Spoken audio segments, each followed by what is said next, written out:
Botox for bruxism sounds easy, but here is why it's a mistake in most cases. Botox can weaken your muscles, so clenching can be reduced but temporary. Bruxism is a symptom of more deep issue: joint dysfunction, bite imbalance, or stress overloading.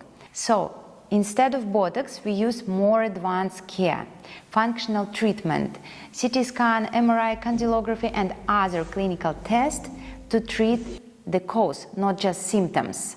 So, your jaw needs balance, not paralysis.